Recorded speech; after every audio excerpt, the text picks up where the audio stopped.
खबर सामने आ रही है। इस वक्त की बड़ी खबर,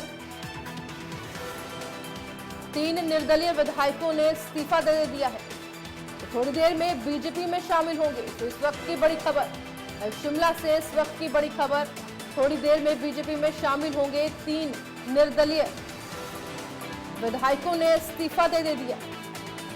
इस्तीफा दिया गया है 3 निर्दलीय विधायकों ने, जो कि अब बीजेपी में शामिल होंगे। इस वक्त की बड़ी खबर है शिमला से। 3 निर्दलीय विधायक हैं जिन्होंने इस्तीफा दे दिया है। बड़ी खबर इस समय की शिमला से, इस वक्त की बड़ी खबर, थोड़ी देर में यह विधायक बीजेपी में शामिल होंगे। तो बता दें कि लगातार काफी दिनों से सुखू सरकार की सियासत में जो हलचल मची हुई है, बाकी विधायकों ने भी क्रॉस वोटिंग करी थी चुनाव में, तो इसी को लेकर जो हलचल जो मची हुई है अभी, इस वक्त की बड़ी खबर शिमला से जो आ रही है सामने कि 3 निर्दलीय विधायकों ने इस्तीफा दे दिया है और अभी थोड़ी देर में बीजेपी में शामिल हो जाएंगे। तस्वीरें आपको दिखा रहे हैं, ये 3 विधायक हैं, 3 निर्दलीय विधायक। तो उनकी तरफ से यह इस्तीफा दे दिया गया है, तो थोड़ी देर में बीजेपी में शामिल होंगे।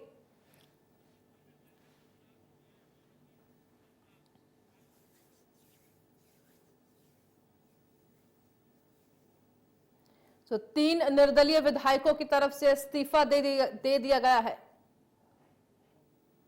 तो इस वक्त की बड़ी खबर शिमला से, थोड़ी देर में यह विधायक बीजेपी में शामिल होंगे।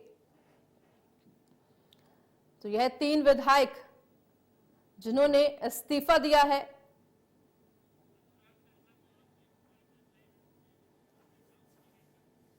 तो इसी खबर पर शिमला से ब्यूरो चीफ अनुराग शर्मा हमारे साथ लाइव जुड़ चुके हैं।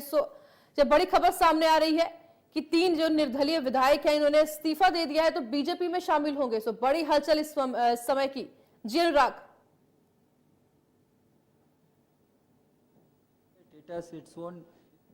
आज हो रहा है, कल हो रहा है, परंतु अब जो है विराम की स्थिति में उत्पन्न हो गई है। अब ऐसा लग रहा है कि ये सारी जो अटकलें हैं ये खत्म हो जाएंगी, और जैसा कि आज बड़े लंबे अंतराल के बाद जो है वो 3 विधायक जो है वो शिमला पहुंच चुके हैं और गवर्नर को उन्होंने इस्तीफा जो है पेश कर दिया है। हालांकि उनको अभी इस्तीफा देने की वैसे कोई जरूरत नहीं थी, क्योंकि वो विधायक थे, व्हिप का उनसे कोई लेना देना नहीं था।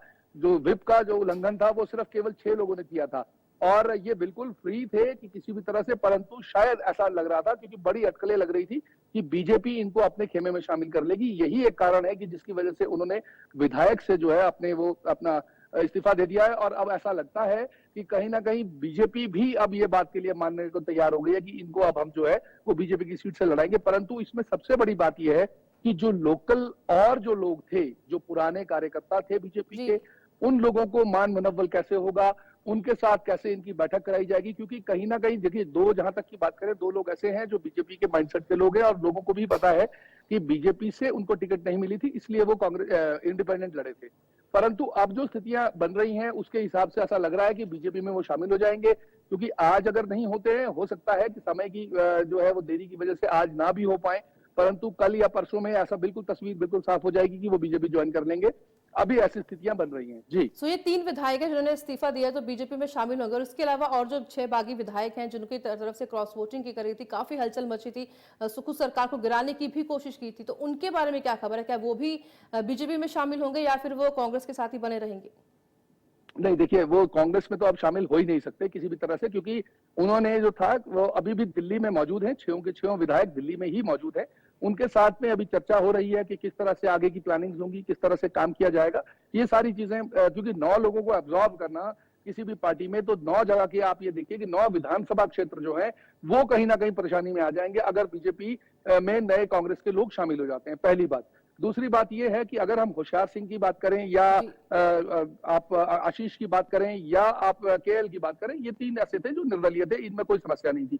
परंतु जब हम बात करते हैं राजेंद्र राणा की अगर हम बात करें, अनुराग ठाकुर के क्षेत्र से आते हैं, तो वहां पर जो है वहां के लोकल विधायक है, उनके साथ क्या जो उनके ऑपोजिट में लड़े थे उन लोगों के ऊपर क्या इम्पैक्ट रहता है।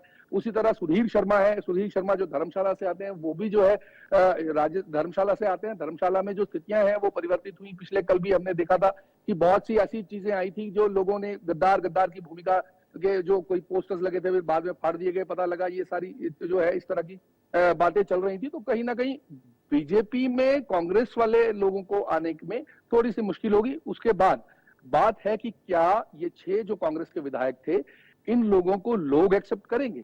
ये सबसे बड़ी बात है कि क्या बीजेपी में अगर वो शामिल कर भी लेती है बीजेपी, तो क्या उनको टिकट मिलेगी, पहला प्रश्न है। दूसरा प्रश्न ये है कि क्या उन लोगों को लोग जो जनता क्योंकि अल्टीमेटली तो इन्होंने जनता के दरबार में जाना है, अगर जनता के दरबार में जाना है तो क्या लोगों की एक्सेप्टेंस है, उस पर जो है ये पूरा गणित जो है पूरा देखने को मिलेगा। और बड़ी हलचल जो है, अभी भी ये कहना बड़ा आसान है कि अभी जो है सब चीजें शांत हो रही है, परंतु ऐसा नहीं है, क्योंकि अगर विधानसभा के चुनाव आगे आते हैं तो बहुत सी उठापटक दोबारा हमें देखने को मिलेगी। जी बिल्कुल जी। ये जो विधायक है इन्होंने अभी बीजेपी में शामिल होने के लिए बात कही है, तो कोई शर्त रखी है इन्होंने कि हमें टिकट दी जाए, या फिर इस तरह की कोई ऐसी शर्त रखी है, ऐसी कुछ संभावना या कुछ जानकारी आपके पास?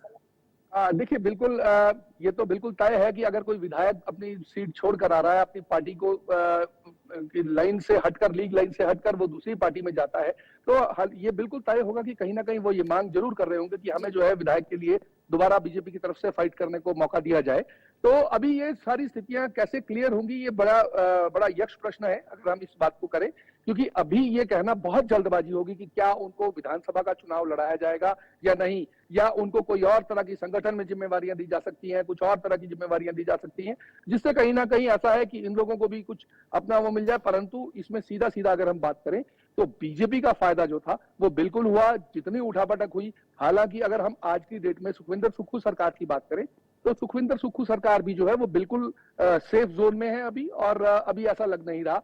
रानी प्रतिभा सिंह की अगर हम बात करें, रानी प्रतिभा सिंह अपने आप बैकअप कर चुके हैं, तो बहुत सी ऐसी चीजें हैं अगर हम बात करें तो अभी बड़ा कुछ उठापटक, बड़ा हेर फेर जो है वो हिमाचल में होने वाला है कि जैसे ही विधानसभा के चुनाव घोषित होंगे और उस तरह की बातें आएंगी, कौन कौन सी, क्योंकि बहुत अटकलें और बड़े कयास जो है वो लगाए जा रहे हैं।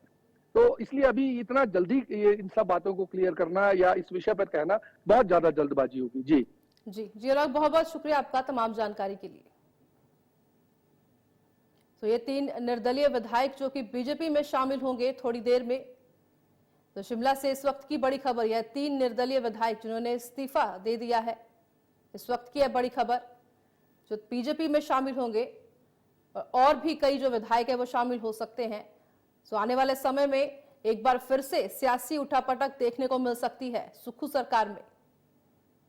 तो लोकसभा के चुनाव से पहले पार्टियों का फेरबदल लगातार आगे और भी हो सकता है। कई बड़े चेहरे भी हैं जो कि इस तरह का फेरबदल कर सकते हैं।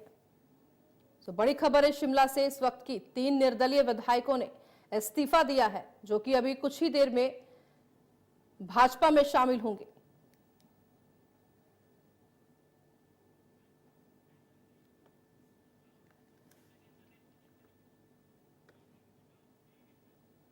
तो इसी बीच एक बड़ी खबर सामने आ रही है। तो बड़ी खबर इस समय की शिमला से है, ये बड़ी खबर इस वक्त की, 3 निर्दलीय विधायकों ने इस्तीफा दे दिया है, तो भाजपा में शामिल होने जा रहे हैं। कुछ ही देर में भाजपा में शामिल हो जाएंगे, अपना इस्तीफा दे दिया गया है इन 3 निर्दलीय विधायकों ने। थोड़ी देर में बीजेपी में शामिल होंगे। तो शिमला की सियासत की इस वक्त की बड़ी खबर, तो सियासी हलचल जो अभी भी जारी है, आगे और भी इस तरह की अटकलें लगाई जा रही हैं कि और भी इस तरह की हलचलें देखने को मिल सकती हैं, क्योंकि लोकसभा चुनाव में अभी समय है, 1 जून को चुनाव होने हैं। उससे पहले इस तरह की जो पार्टियां बदली जा रही हैं। निर्दलीय विधायक अभी उन्होंने इस्तीफा दे दिया है और बीजेपी में शामिल हो रहे हैं कुछ ही देर में।